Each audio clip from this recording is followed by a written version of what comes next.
हाँ तो स्टूडेंट्स, आपने लास्ट ईयर क्लास 11th में chapter number 2 relation and function study किया।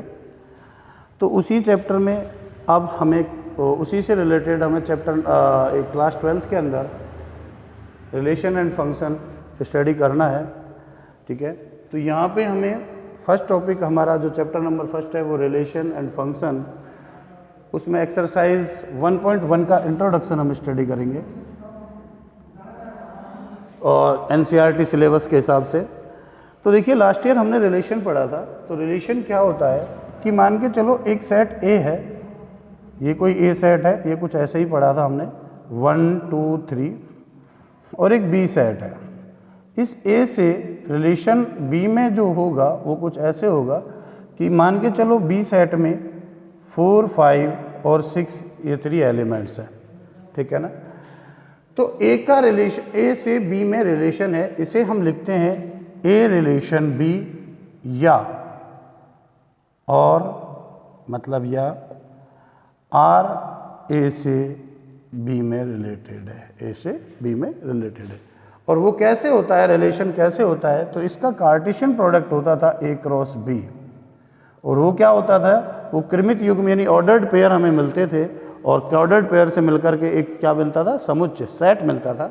और वो कैसे मिलता था कि पहले एक का रिलेशन 4 के साथ, तो 1 का 4 के साथ, फिर 1 का 5 के साथ, फिर 1 का 6 के साथ,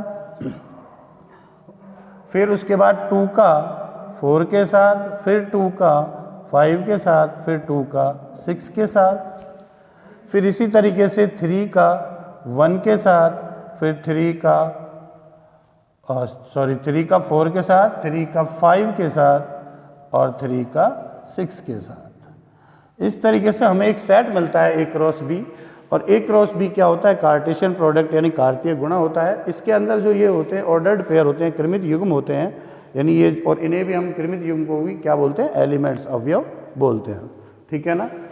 तो यहाँ पे हमने रिलेशन पढ़ा था कैसे कि ए से बी में रिलेशन है, और वो कैसे पढ़ा था कि अब इसको हम उसको कैसे लिखते थे कि रिलेशन हमने मान के चलो R1 कह दिया, वो क्या है, वो रिलेशन है x y, set builder form में लिख रहा हूँ। और वो रिलेशन कैसा है कि y is equal to x plus 3, where x for all x belongs to A set and y belongs to B set. ठीक है। तो यहाँ पे अगर इसे मैं रोस्टर फॉर्म में यानी तालिकाबद्ध रूप में लिखूँ तो वो क्या होगा कि R1 है, वो क्या मिल रहा है आपको, देखो ध्यान से।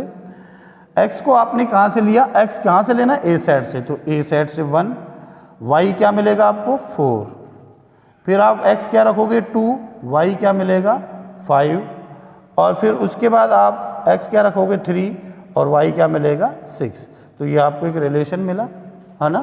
तो ये इसी में से है, ए क्रॉस बी में से ही एक सेट मिल गया R1, और इसे हम क्या बोल रहे हैं, रिलेशन, कि 1 का 4 के साथ रिलेशन। और वो रिलेशन क्या है कि y is equal to x plus 3 है। अगर मैं दूसरा सेट मान के चलूँ, ये ले लूँ कि YR2 is equal to x y, और y greater than x for all x belongs to a and y belongs to b। अगर मैंने ये रिलेशन लिया तो यहाँ पे मुझे क्या मिला कि भाई यहाँ पे मैंने R2 रिलेशन को क्या कहा कि y बड़ा है x से, तो उसके लिए तो आप किसी भी एलिमेंट को a सेट को ले लो, पूरा की पूरा आपको R2 क्या मिल जाएगा, a क्रॉस b मिल जाएगा। क्या मिल जाएगा, a क्रॉस b के अंदर जो सेट है वो पूरा की पूरा हमें यहाँ मिल जाएगा। ठीक है। और इस a क्रॉस b को ही हम क्या कहेंगे, इस रिलेशन के हिसाब से, इस सेट के हिसाब से यूनिवर्सल रिलेशन कह देंगे, यूनिवर्सल रिलेशन यानी सार्वत्रिक समुच्चय,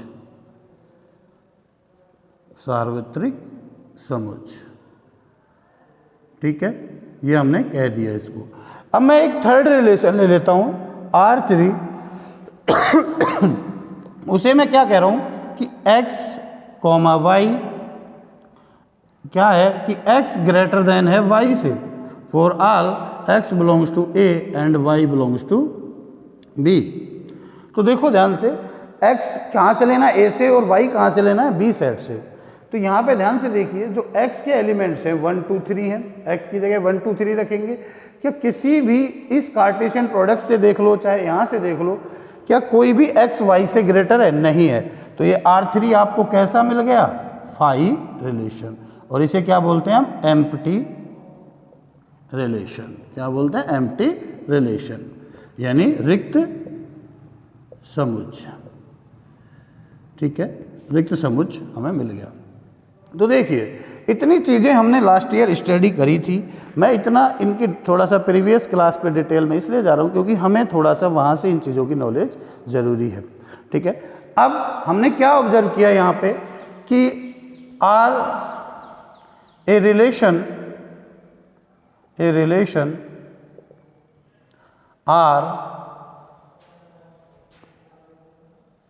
R is on set A to set B।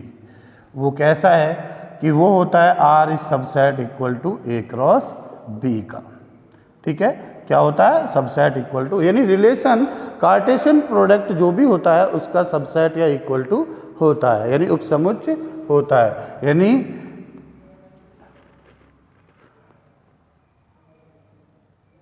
R एक संबंध है A समुच्चय से B समुच्चय में। ठीक है, तो ये हो गया। ठीक है, तो यहाँ तक हमने बात करी। अब देखो यहाँ पे हमने ये देखा कि एम्प्टी रिलेशन भी आया, एक यूनिवर्सल रिलेशन आया। जो ये एम्प्टी रिलेशन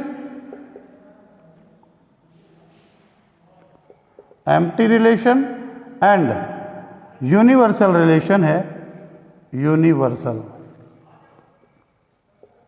रिलेशन यानी रिक्त समुच्चय और सार्वत्रिक जो समुच्चय है हमारे, ये हमारे कैसे समुच्चय कहलाते हैं? ट्राइवियल समुच्चय सेट्स। ठीक है, यानी ट्रिवियल समुच्चय। कैसे समुच्चय कहलाते हैं दोनों? ट्रिवियल समुच्चय। कौन कौन से? यूनिवर्सल और एम्प्टी रिलेशन, यानी दोनों ही समुच्चय हमारे क्या होते हैं? ट्रिवियल समुच्चय होते हैं या ट्राइवल सेट्स होते हैं। ठीक है, तो यहाँ तक की बातें हमने लास्ट ईयर स्टडी करी थी। ठीक है, तो अब हमें इस क्लास 12th के अंदर हमें क्या क्या स्टडी करना है? हमें स्टडी करना है टाइप्स ऑफ रिलेशन। लेकिन उससे पहले हम थोड़ी सी और बात कर लेते हैं। देखिए क्या कि ये जो रिलेशन है, अभी तो क्या है, सेट ए से, एक रिलेशन ए से बी सेट में है। लेकिन अगर रिलेशन ऐसा हो जाए, कैसा कि भाई अगर कोई रिलेशन है आर, वो R is a relation in set A, यानी आर एक संबंध है समुच्चय ए में। ठीक है, अब उसने क्या कहा आपसे कि आर एक समुच्चय है ए में। तो आर एक समुच्चय ए में, इसका मतलब क्या है कि रिलेशन की बात कर रहा है। और वो कहाँ से कहा है कि समुच्चय जो ए रिलेशन है ए, वो ए से ए में है। या फिर आप इसे क्या कह सकते हो, और इसे कह सकते हो रिलेशन ए है, जो आर है वो कहाँ से कहाँ है? ए से ए में है। या फिर हम कह सकते हैं ए रिलेशन ए जो है, जो रिलेशन है वो ए से ए में है। ठीक है, तो ये हमने इस तरीके से बात, यानी कोई भी अगर समुच्चय आपसे ये कह रहा है कि आर एक रिलेशन है, या कोई भी रिलेशन का नाम आपसे दे दे, R1 R2 R3 XYZ जो भी हो, वो रिलेशन आपसे कह दे कि भाई वो ए सेट में है, बी सेट में, एन सेट में, आर सेट में है, या फिर क्यू सेट में है, डब्ल्यू सेट में है, किसी भी सेट में कह दे, उसका मतलब है डब्ल्यू क्रॉस डब्ल्यू, ए क्रॉस ए। जैसे यहाँ मैंने क्या लिखा कि हाँ आर क्या है? ए क्रॉस ए का उपसमुच्चय है यहाँ पे, इसका मतलब ये हो गया, ठीक है। अच्छा जी, तो हमें अगर किसी पर्टिकुलर ए की सेट की बात कर रहा है तो और उसमें रिलेशन की बात कर रहा है, तो इससे मतलब ये हुआ हमारा कि वो ए सेट है, उसी का कार्टेशियन प्रोडक्ट है खुद का, ठीक है ना। ए सेट का ए से, बी सेट का बी से, तो उसका मतलब ये है, ठीक है। अब इसमें हमने और बात स्टडी करी थी लास्ट ईयर कि total number relation, total number of relation in set A to set B, है ना। यानी समुच्चय ए से समुच्चय बी में संबंधों की संख्या क्या होती थी, हमने बताई थी लास्ट ईयर भी। वो क्या होती है, 2 की power number of A into number of B. यानी 2 की पावर में हमने नंबर ऑफ ए को हमने क्या कहा था, अगर मैं नंबर ऑफ ए को कह दूं m एलिमेंट टोटल और नंबर ऑफ बी के अंदर जो एलिमेंट है वो n है, तो मैं क्या कह सकता हूं इस रिलेशन को, 2 की पावर m इफ mn। ये हमने बताया था आपको लास्ट ईयर, ठीक है। तो इसी तरीके से अगर किसी सेट ए में ही संबंधों की संख्या पूछ ले, या रिलेशंस नंबर ऑफ रिलेशन पूछ ले किसी सेट ए में, तो आपको क्या करना है, नंबर अगर कहे कि संबंध relation total number of relation in set ए, और मैंने कहा कि नंबर ऑफ सेट ए में एलिमेंट है वो m है, ठीक है। m है, n है, आप कुछ भी मान लो। यानी ए समुच्चय में संबंधों की संख्या, तो उसे आप क्या लिख सकते हैं, 2 की पावर m इंटू m। यानी 2 की पावर m इंटू n का मतलब 2 की पावर m स्क्वायर भी आप इसके कह सकते हैं, ठीक है। तो इस तरीके से हमें यहाँ क्या ऑब्जर्व किया कि अगर हम जैसे ए सेट से बी सेट के अंदर बात कर रहे थे, तो उस टाइम हम कह रहे थे टोटल नंबर ऑफ रिलेशन 2 की पावर mn। अगर सेट ए में एलिमेंट्स की संख्या m थी और सेट बी में एलिमेंट्स की संख्या n थी, तो हम 2 की पावर mn कह रहे थे। अगर कोई सेट पर्टिकुलर एक सेट की बात कर रहा है और उसमें रिलेशन की बात कर रहा है, तो उसी सेट में जितने, यानी ए सेट है तो उसमें नंबर ऑफ एलिमेंट मान के चलो m माना आपने, तो हमने उसको क्या कहा कि उसमें m इंटू n यानी m स्क्वायर, 2 की पावर m स्क्वायर उसको रिलेशन कह सकते हैं। तो हमने यहाँ पे क्या ऑब्जर्व करी कि भैया ये जो सेट होगा हमारा किसी पर्टिकुलर सेट में, उसमें भी क्या होगा कि भैया जो R होगा, रिलेशन होगा, वो A क्रॉस A में होगा और उसका उपसमुच्चय या इक्वल टू होगा। उसमें R में R1 कोई रिलेशन फाई भी हो सकता है, एम्प्टी रिलेशन भी हो सकता है, एम्प्टी रिलेशन भी हो सकता है, एम्प्टी रिलेशन। और R2 अगर कोई रिलेशन अगर equal to A cross A के है तो वो यूनिवर्सल रिलेशन हो सकता है, ठीक है। यूनिवर्सल रिलेशन यानी सार्वत्रिक समुच्चय और एम्प्टी रिलेशन यानी रिक्त समुच्चय हो सकता है, ठीक है। अब मैंने कहा कि इस ए क्रॉस ए में ये बात हो रही है, तो इसके लिए हम एक एग्जाम्पल से समझते हैं। तो pause the video, note it down. तो देखो कैसे मैं बात कर रहा था समुच्चय ए पर्टिकुलर सेट में। मैंने कहा कि कोई सेट है मेरा ए, उसमें मैंने एलिमेंट्स ले लिए 1, 2 और 3, ये एलिमेंट्स हैं। और मैं इसमें कह रहा हूँ कि एक रिलेशन है ए सेट में, ए समुच्चय में एक संबंध है, तो मैं उसे कैसे लिखूंगा, आर एक रिलेशन है मेरा, कैसे, ए से ए में। या फिर मैं इसे कैसे कह सकता हूँ, और क्या कह सकता हूँ कि ए का रिलेशन ए में, ठीक है। कैसे भी लिख सकते हैं आप इसको, ऐसे दोनों तरीके से रिप्रेजेंट किया जा सकता है, ठीक है। अब हमने क्या कहा कि ए सेट हमने ये लिया और दूसरा भी सेट ए है, तो यहाँ पे हमने 1, 2, 3 लिया, यहाँ पे हमने 1, 2, 3 लिया। और वही कार्टेशियन प्रोडक्ट कैसे होगा, इसका ए क्रॉस ए क्या आएगा हमारे पास, ध्यान से देखिएगा, 1 का 1 के साथ, 1 का 2 के साथ, 1 का 3 के साथ, 2 का 1 के साथ, 2 का 2 के साथ, 2 का 3 के साथ। ऐसे ही 2 का 3 का 1 के साथ, 3 का 2 के साथ और 3 का 3 के साथ, ये हमें रिलेशंस मिल जाएंगे, कार्टेशियन प्रोडक्ट मिल जाएगा। अब हम कोई समुच्चय रिलेशन R1 बनाना चाह रहे हैं और उसे हम यूनिवर्सल सेट बनाना चाह रहे हैं, तो यूनिवर्सल सेट को हम कैसे लिख सकते हैं? ये चीज़ें आपको थोड़ा सा आना चाहिए, सोचना तो पड़ेगा थोड़ा कि एक्स वाई कोई रिलेशन है और वो कैसे है कि x plus y less than equal to 6 है for all x belongs to A and y belongs to A. दोनों ही किससे रिलेटेड है? ए सेट से है। तो देखो इस सेट को आप, ये तो हमारा कौन सा फॉर्म होगा? Set builder form. अब रोस्टर फॉर्म इसका क्या होगा? देखो ध्यान से, x प्लस वाई, एक्स 1 लिया y भी 1 लिया, 6 से बराबर या 6 से छोटा, तो हमारे पास क्या आ जाएगा? 1 1। ठीक है, अब ध्यान से देखो, यानी कहने का मतलब हमारे पास ये रिलेशन क्या आ जाएगा? a क्रॉस a ही आएगा। कैसे? देखो a क्रॉस a कैसे आएगा? देखो ध्यान से, x प्लस वाई 1 1 2 आएगा, 1 प्लस 1 कितना आएगा? 2 आएगा, जो छोटा है 6 से। ऐसे ही 1 प्लस 2 3, 1 प्लस 3 4, ये अभी 6 से छोटी संख्या। ऐसी 2 प्लस 1 भी छोटी है 6 से, 2 प्लस 2 भी छोटी है और 3 प्लस 2 भी छोटी है। फिर 3 प्लस 1 4 आएगा, वो भी छोटा है 6 से। 3 प्लस 2 भी 6 से छोटा है और 3 प्लस 3 यानी 6, ये 6 के बराबर है।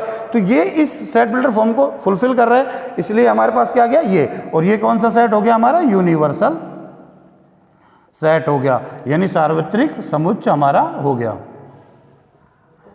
समुच्चय।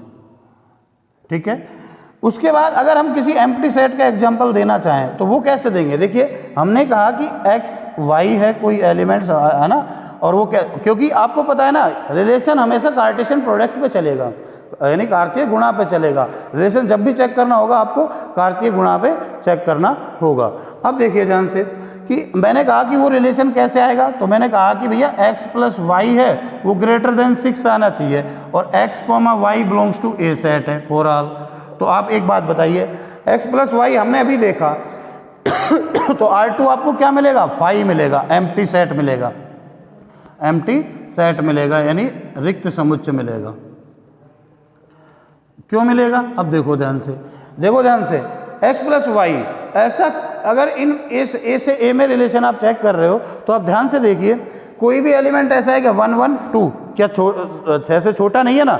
आप देखोगे कि यहाँ तक 3 प्लस 3 हमारा 6 के बराबर आता है, तो x प्लस वाई कभी 6 से बड़ा हो ही नहीं सकता इस सेट के हिसाब से। तो जो सेट हमें दिया हुआ है उसी के हिसाब से हमें चीज़ों को वेरीफाई करना है। ठीक है, तो इस तरीके से हमने इस चीज़ पे हमने स्टडी किया कि क्या क्या था हमारा वो रिलेशन, और जिसको हमने स्टडी करना था, किया था प्रीवियस क्लास में।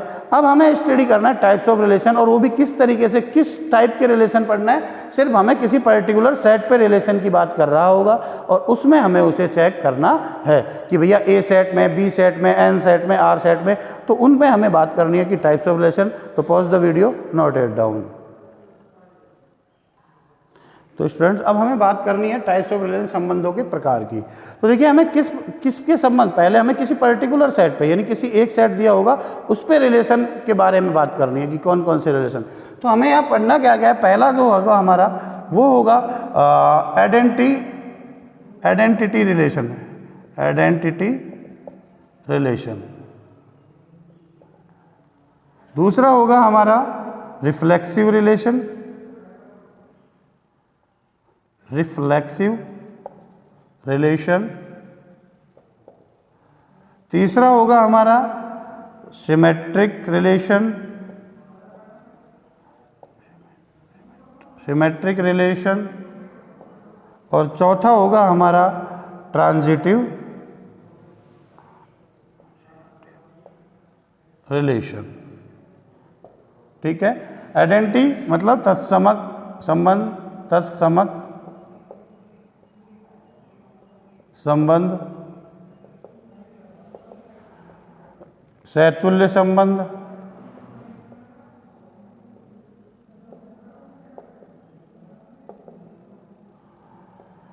सम्मित संबंध,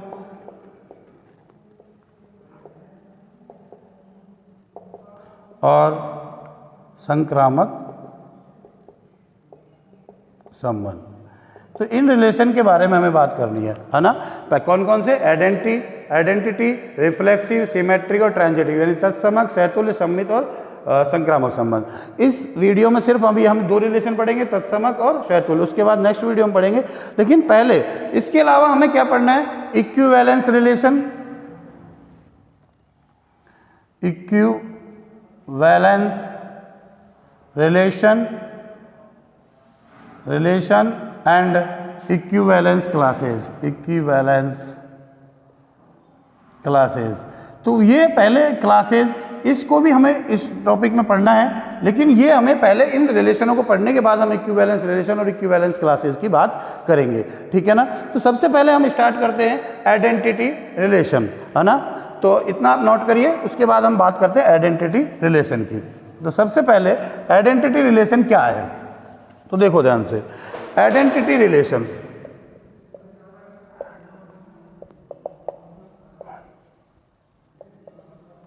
यानी तत्समक संबंध।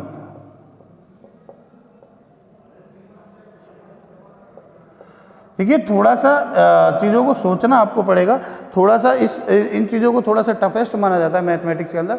आपको डरने की जरूरत नहीं है, लेकिन आराम से इजी वे में आप चीज़ों को सीखोगे तो आप आराम से इनको लर्न कर लोगे, ठीक है ना। तो सबसे पहला आइडेंटिटी रिलेशन क्या है, तो क्या है, a relation are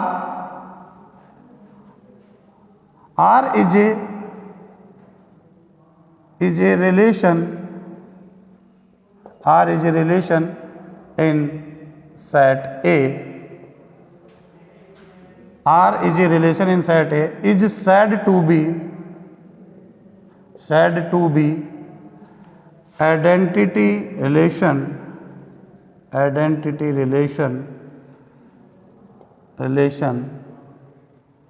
if every element of set A is related to itself only। मतलब क्या कहा कि आइडेंटिटी रिलेशन क्या है, वो कह रहा है कि R is a relation in set A. एक सेट ए है, मैंने कहा कि सेट ए मेरा 1 2 3 है, ठीक है ना। ये इस सेट ए में आर एक रिलेशन है, संबंध है। आर एक संबंध है समुच्चय ए में, जो कि तत्समक संबंध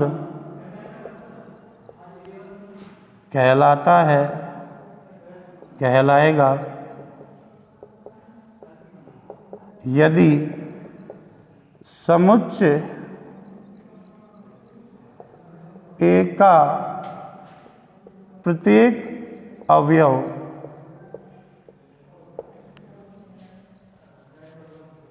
स्वयं से केवल स्वयं से संबंध रखता है, स्वयं से संबंध रखता है, ठीक है। तो कैसे कि आर एक संबंध है समुच्चय में जो कि तत्समक संबंध कहलाएगा यदि समुच्चय का प्रत्येक अवयव केवल स्वयं से संबंध, केवल स्वयं से।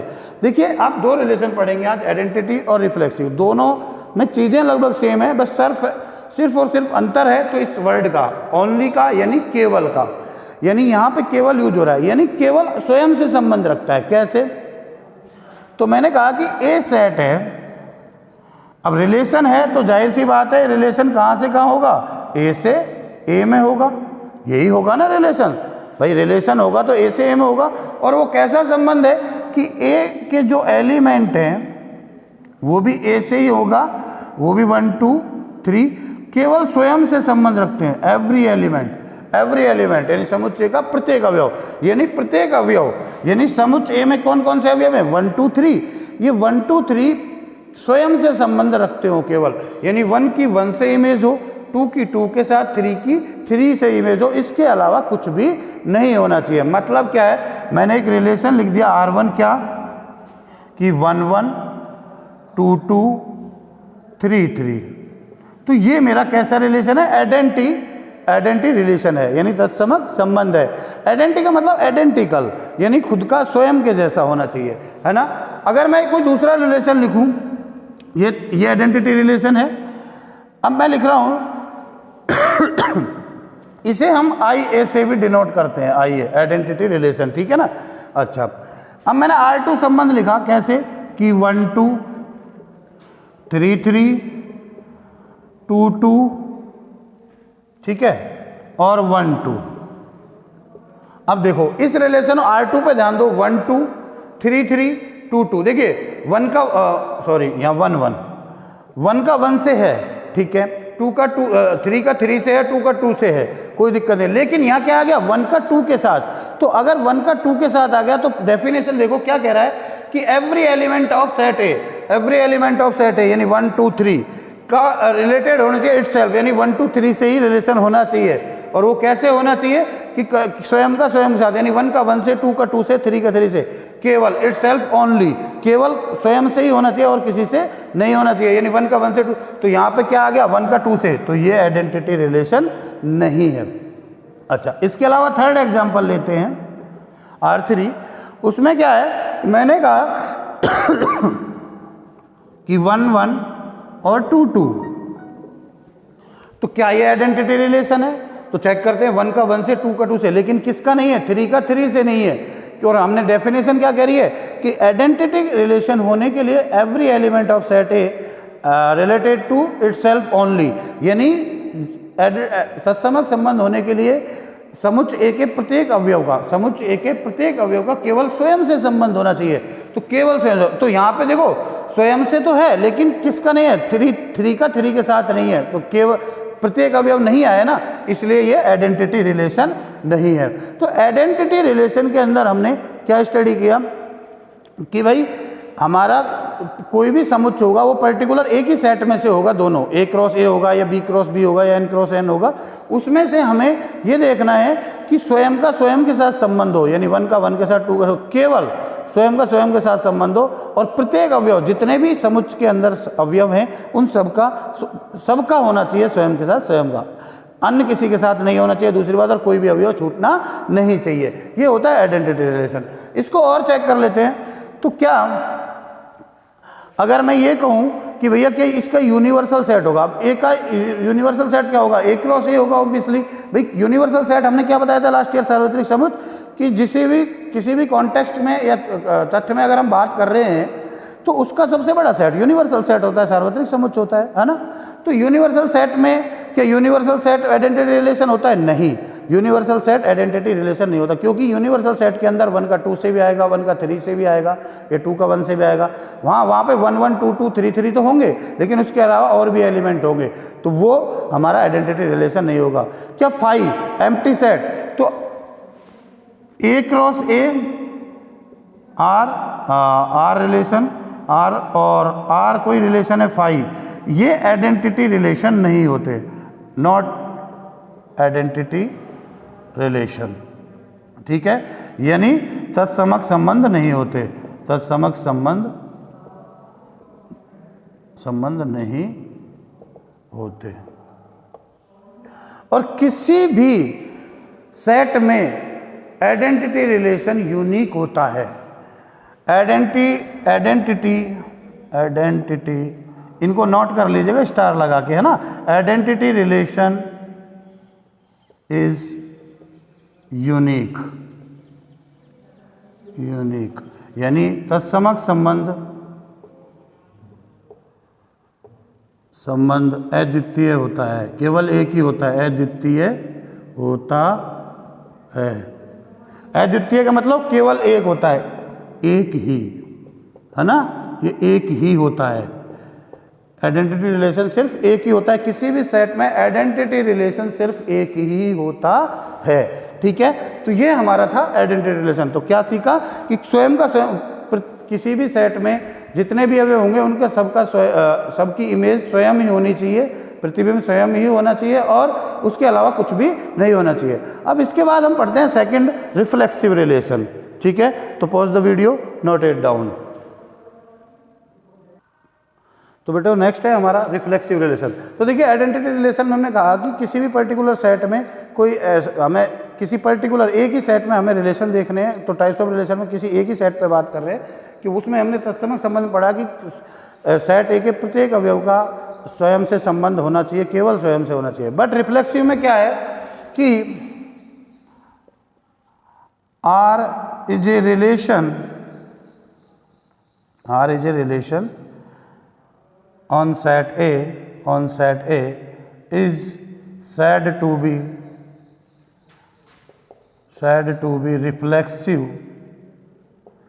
reflexive relation if AA belongs to R and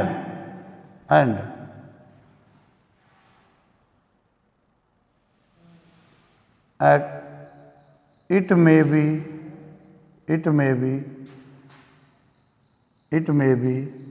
related to other। ठीक है, मतलब क्या है कि भाई समुच्चय ए में आर एक संबंध है, समुच्चय ए में आर एक संबंध है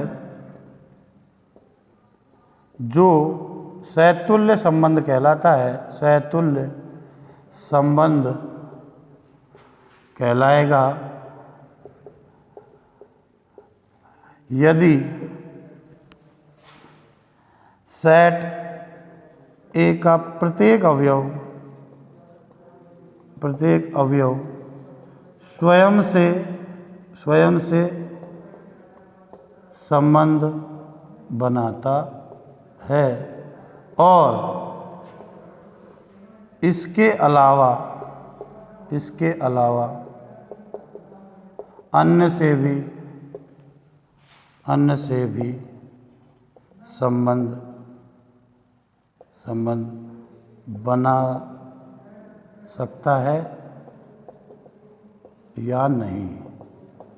ठीक है, मतलब समझो क्या है कि सैतुल्य संबंध क्या होता है कि कोई सेट है ए, मैंने ए सेट लिया 1 2 3 है ना, इसमें ए सेट का ए सेट के साथ रिलेशन बन रहा है, तो मैंने इसको वेन आरेख से सीखा 1 2 3 1 2 3, तो 1 का 1 से होना चाहिए, 2 का 2 से होना चाहिए, 3 का 3 से होना चाहिए।